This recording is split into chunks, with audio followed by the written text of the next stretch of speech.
yang dihubungkan dengan panah yang tidak kena atau tidak kena sasaran. Kemudian dalam perjanjian lama juga durhaka, yang dimana dalam bahasa Ibrani yang artinya melawan, yaitu melawan perintah Allah atau menjadi bidat atau melakukan bidat. Kemudian tentang dosa kejahatan atau kesalahan, kedurjanan, yang dalam bahasa Ibrani bengkok atau hati yang bengkok atau yang memutar kebenaran. Nah, sekarang ini dalam perjanjian baru tentang dosa juga memang ada kesamaannya dalam arti. Tapi dalam penyebutan tentang dosa di dalam perjanjian baru disebut dengan harmatia.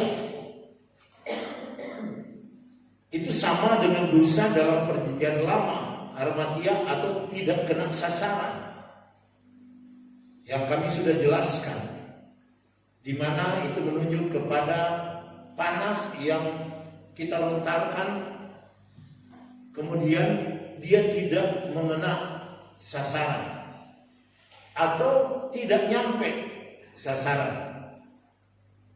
Nah, itu disebut dengan harmatia dalam bahasa Yunani, yaitu juga artinya dalam bahasa Indonesia dosa. Kemudian kedua, yang dimana juga perjanjian baru menyebutkan dalam Alkitab atau perjanjian baru tentang pelanggaran. Pelanggaran ini dalam bahasa aslinya yaitu prabasis. Prabasis ini artinya menyimpang, dan ini dipakai dalam hal menyimpang dalam hukum atau tidak mau melakukan hukum. Dan kemudian di dalam perjanjian baru ini mengarah, menunjuk kepada hukum Allah. Jadi orang yang tidak mau melakukan atau melanggar hukum Allah disebut prabasis atau pelanggaran. Roma 4 ayat 15 dikatakan di situ, kalau saudara perhatikan, karena hukum Taurat membangkitkan murka, tetapi di mana tidak ada hukum Taurat, di situ tidak ada juga pelanggaran. Jadi dikaitkan dengan pelanggaran terhadap hukum Taurat, dan juga pelanggaran kita terhadap larangan firman Allah di dalam perjanjian baru, terutama Injil Yesus Kristus. Mengapa pelanggaran? Karena hukum Allah menuntut untuk ditaati. Dan kalau kita tidak mentaati hukum Allah, maka kita disebut pelanggar hukum. Dan pelanggar hukum ini tidak bisa diselamatkan atau tidak akan mendapatkan keselamatan. Namun kita tahu pelanggar hukum, mulai dari Adam sampai Yesus Kristus, pelanggar hukum ini telah ditebus oleh darah Kristus di atas bukit Golgota, supaya mereka dapat ditolong, disucikan, dan diselamatkan. Namun kalau pelanggaran itu bergulir terus, melakukan pelanggaran hukum dengan tidak menaati, maka pelanggaran hukum itu sudah pasti akan mendapatkan hukuman. Dan kita sudah tahu hukuman di dalam Alkitab, yaitu hukuman kekal. Sebab itu saudara yang dikasihi Tuhan,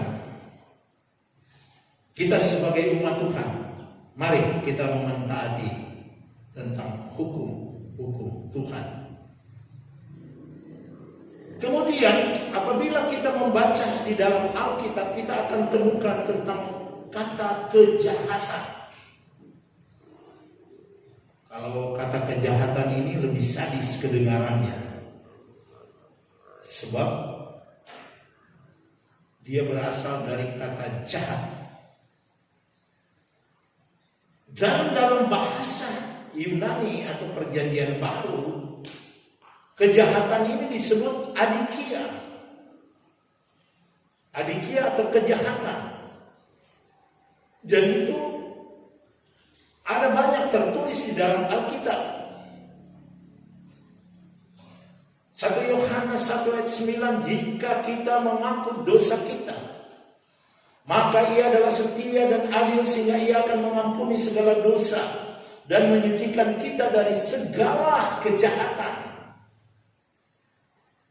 Nah, kejahatan di sini adalah adikia, atau adikia itu adalah kejahatan. Kita juga bisa melihat di dalam 1 Yohanes 5 ayat 17, dikatakan di situ semua kejahatan adalah dosa. Tapi dikatakan ada dosa yang tidak mendatangkan maut. Jadi segala kejahatan adalah dosa. Nah, kejahatan di sini dalam bahasa Perjanjian Baru atau Yunani yaitu adikia. Jadi sekali lagi adikia adalah kejahatan. Dan dosa ini selalu menunjuk kepada keadaan hati dan pikiran.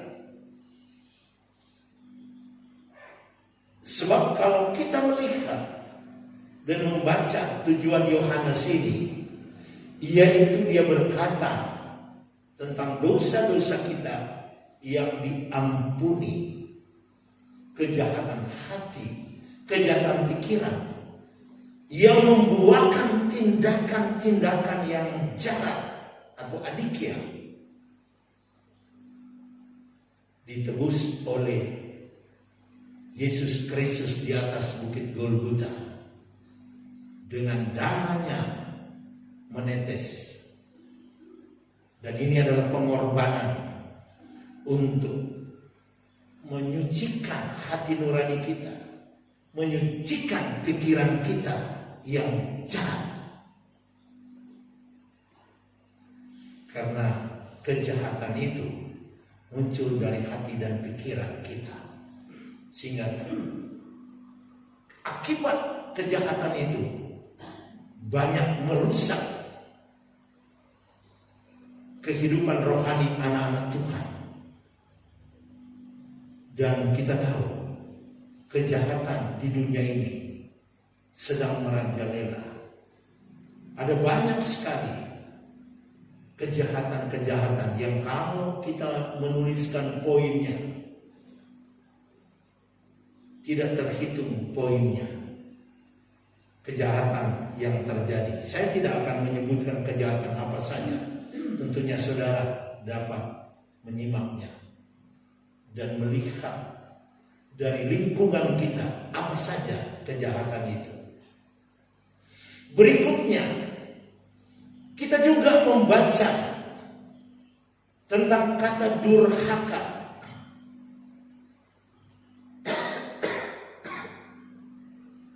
Kata durhaka ini dalam bahasa Yunani-nya anomia.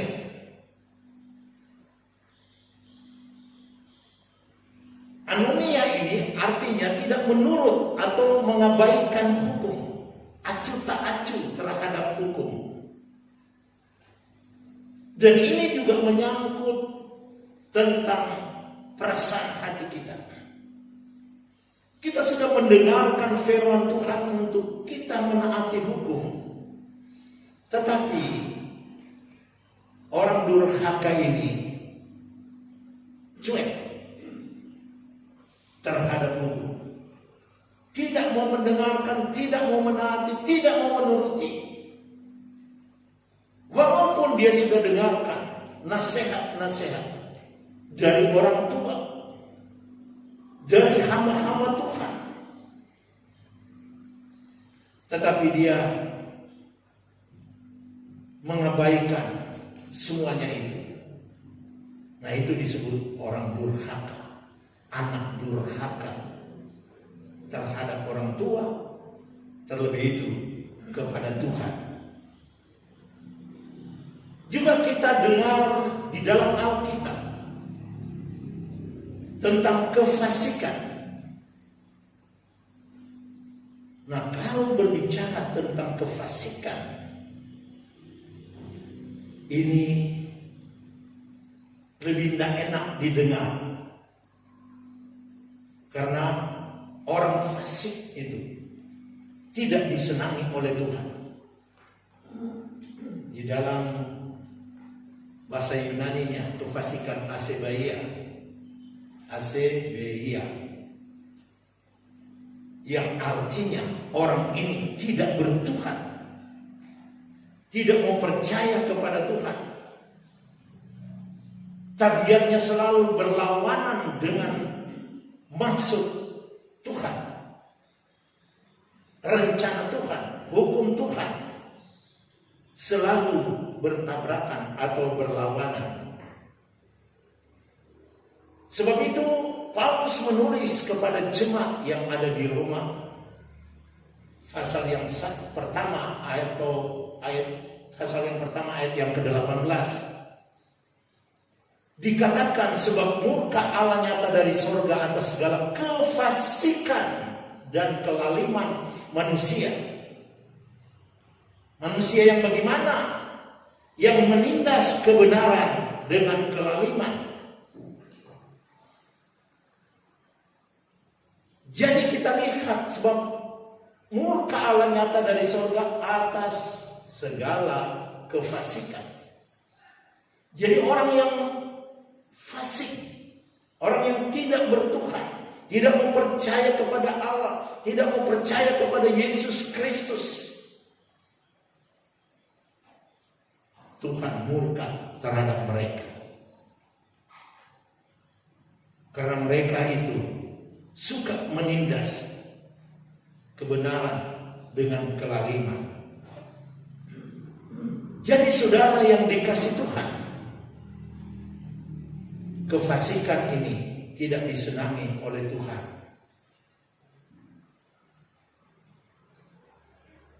Selanjutnya, kesalahan. Jadi dalam Alkitab Perjanjian Baru kita akan dapat temukan kata-kata kesalahan yang dalam bahasa Yunani praktoma.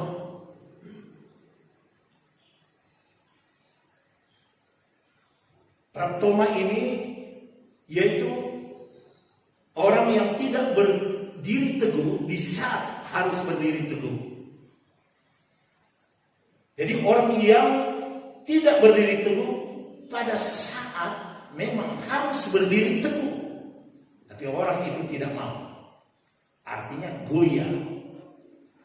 Dan kalau dia goyah, di saat kita harus berdiri teguh, pasti dia jatuh. Itu kesalahan, atau yang dimaksud dengan kata kesalahan.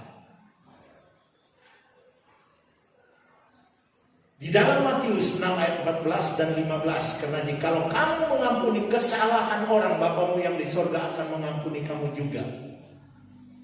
Tetapi jikalau kamu tidak mengampuni orang, Bapamu yang tidak akan mengampuni kesalahan. Jadi kesalahan ini yaitu kehidupan orang yang memang harus berdiri teguh, tetapi dia tidak berdiri teguh, dia goyah dan pasti dia akan jatuh. Maka orang yang goyah ini, kita sebagai umat Tuhan menolong mereka supaya mereka tidak jatuh. Di saat ada kesalahan-kesalahan dari teman-teman kita, dari saudara-saudara kita, jangan kita dorong mereka sehingga dalam saat dituntut untuk teguh, di saat mereka goyah, kita dorong mereka atau kita mengabaikan mereka, mereka akan jatuh. Tuhan mengajarkan kita untuk memiliki kasih. Tuhan mengajarkan kita untuk saling menolong satu sama yang lain. Tuhan mengajarkan kita untuk saling menasihati satu sama yang lain, supaya saudara-saudara kita yang tadinya tidak taat, tidak setia, goyah imannya, kita ulurkan tangan bagi mereka.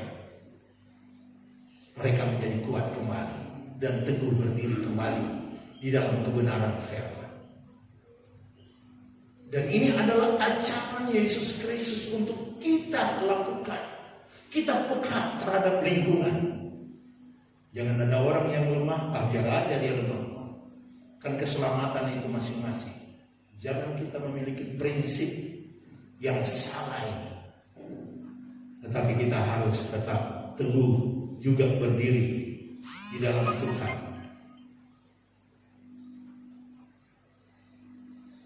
Galatia 6 ayat 1. Saudara-saudara, kalaupun seorang mendapatkan atau kedapatan melakukan suatu pelanggaran, maka kamu yang rohani harus memimpin orang itu ke jalan yang benar dalam roh lemah lembut sambil menjaga dirimu sendiri, supaya kamu jangan kena pencobaan.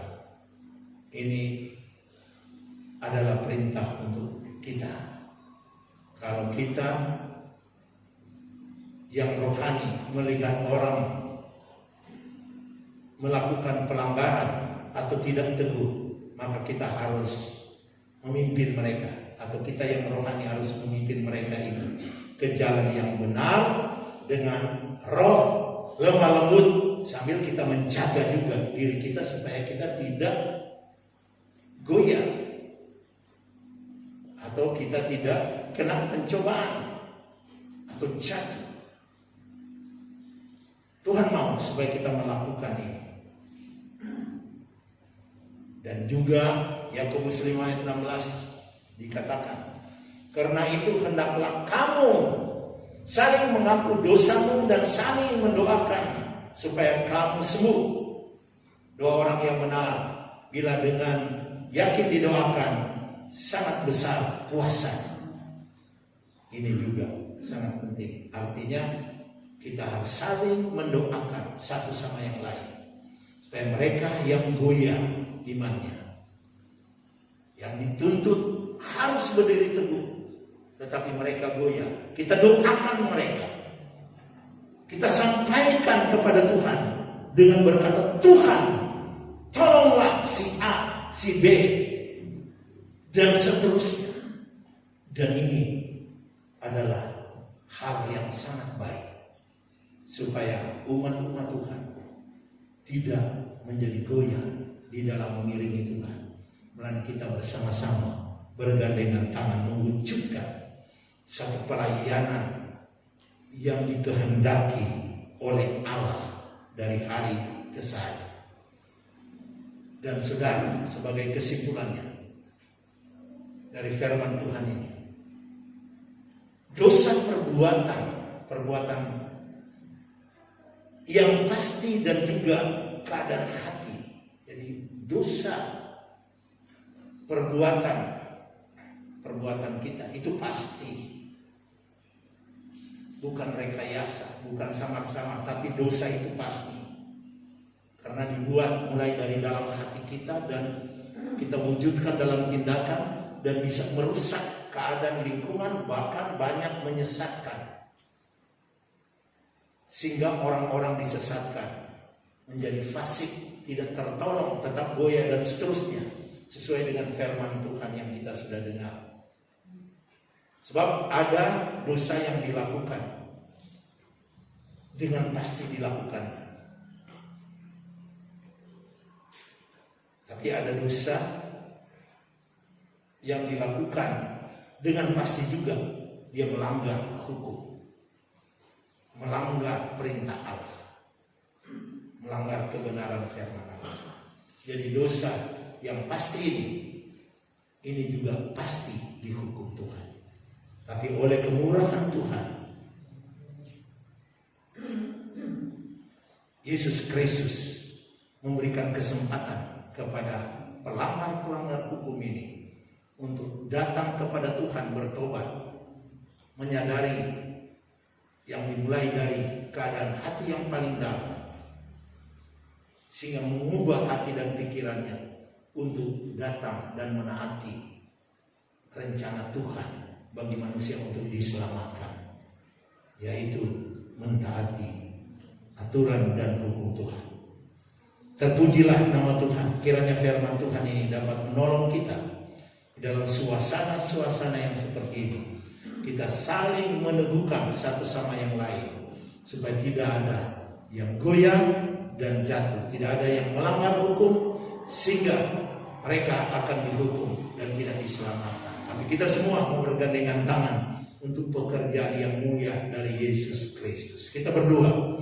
Bapa di surga, Bapa yang kami kenal di dalam nama Yesus Kristus, kami